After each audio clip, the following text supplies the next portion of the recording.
Hello, for those of you who don't know me, my name is Martha Harmening. I have a confession to make, and please don't tell Dr. Slater. Doing these video devotions makes me very uncomfortable. It's not that I mind helping out. It's not that I mind speaking in front of people. It's not that I mind writing. It's really just that I feel completely unqualified to do the job. You see, there are so many things about my Christian walk that I struggle with, and I feel like would get me fired if people really knew the questions, the doubts, the uncertainties that I feel. And who wants to hear from someone like me, someone still struggling to figure it all out? But I've also learned how reassuring it is to hear from other people who share the same struggles. So maybe something in this message will resonate with someone out there. For much of my life, I feel as though I have struggled to understand my place in this world, a title of one of my favorite Michael W. Smith songs from, I think, 1990. I'm always thinking there is a grander purpose and that one day I will figure it out in one magical, illuminating moment. It's not that I feel like I'm walking on a path that I wasn't intended to be on, yet somehow I'm always wondering, is there more? What is my bigger calling? What is my bigger purpose that will somehow magically inform every decision that I make and make sense of every activity that I do? What is that grand thing that I am called to do? And why do I keep feeling this way? Those questions have resurfaced in earnest following the death of my mother 2 years ago. You see, it always seemed to me that she had such a clear purpose for her life, that larger God calling that permeated everything that she did and informed both her vocation and her avocations. I'm not saying she never questioned what she should be doing at any particular point in life. And sometimes she questioned God's purpose in particular circumstances. But she always seemed to have a clear, overarching sense of purpose and calling. And I feel like I have always been searching for that. Today I would like to share with you several of my favorite excerpts from the first devotional book that I was ever introduced to, My Utmost for His Highest by Oswald Chambers. It was my mother's favorite, and it always sat in her dedicated devotion spot in our living room.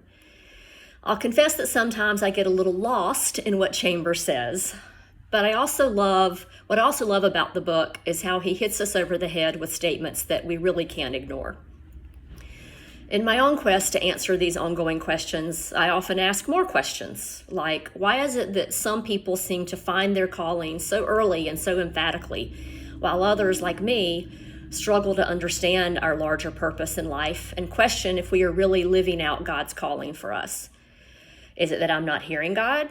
Is He not revealing His plans to me yet? Am I expecting the wrong things? And why do I keep feeling this way? Here are some of Oswald Chambers' passages that really speak to me and remind me that I may very well be asking the wrong questions and seeking the wrong goals. Have you been asking God what He is going to do? He will never tell you. God does not tell you what He is going to do. He reveals to you who He is. God is making us spell out our own souls. It is slow work. So slow that it takes God all time and eternity to make a man and woman after His own purpose. The call of God is not for the special few. It is for everyone. Whether or not I hear depends on the state of my ears. God did not lay a strong compulsion on Isaiah.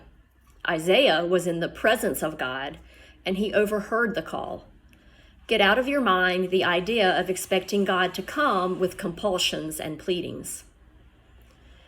The call of God is the expression of God's nature, not of our nature. As long as I consider my personal temperament and think about what I am fitted for, I shall never hear the call of God. The call of God is not a call to any particular service. My interpretation of it may be because contact with the nature of God has made me realize what I would like to do for Him. The Son of God reveals Himself to me, and I serve Him in the ordinary ways of life. Do not look for God to come in any particular way, but look for Him. Expect Him to come, but do not expect Him only in a certain way.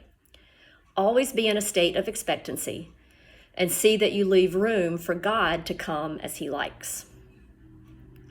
What hinders me from hearing is that I am taken up with other things. It is not that I will not hear God, but I am not devoted in the right place. I am devoted to things, to service, to convictions, and God may say what he likes, but I do not hear him.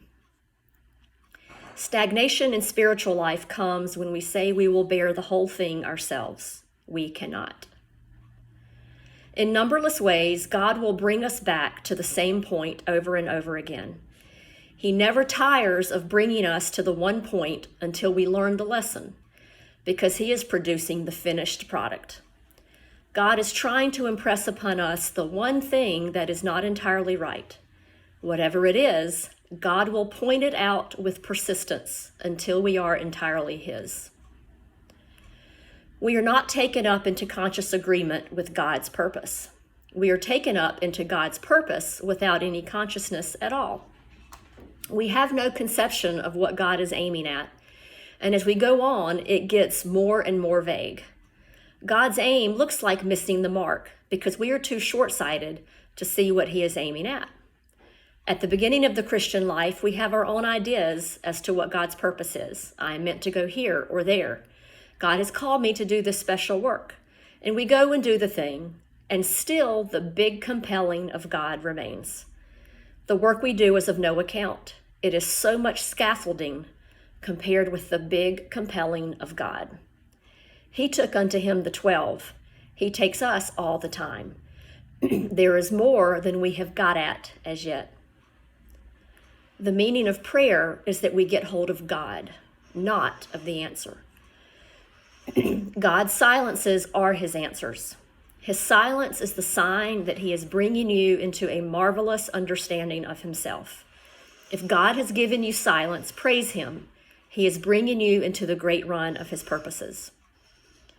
These excerpts from My Utmost for His Highest remind me that I'm looking for answers in my time, not God's, and that God's purpose for me is ongoing. The big compelling of God remains. He is calling me every day, not necessarily to big tasks, but to service through the ordinary ways of life. And it is never my purpose. It is always God's purpose, being worked out throughout eternity. It is slow work, and as Chambers reminds us, there is more that we have got at as yet. I think this is what my mother understood, that the calling, that the compelling was ongoing. It was never an end point. I also need to remember that if I can truly embrace the silence and remember that I cannot bear the whole thing myself, then God promises to bring me into a marvelous understanding of himself. Perhaps I have missed the point all of these years.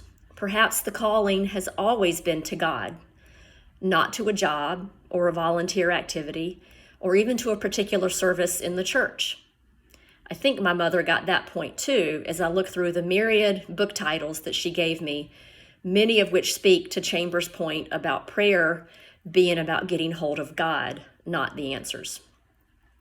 And I keep feeling this way because I keep missing the point. So as Chambers reminds me, God will continue to point it out with persistence until I am entirely his. May we all be entirely his. Have a good week.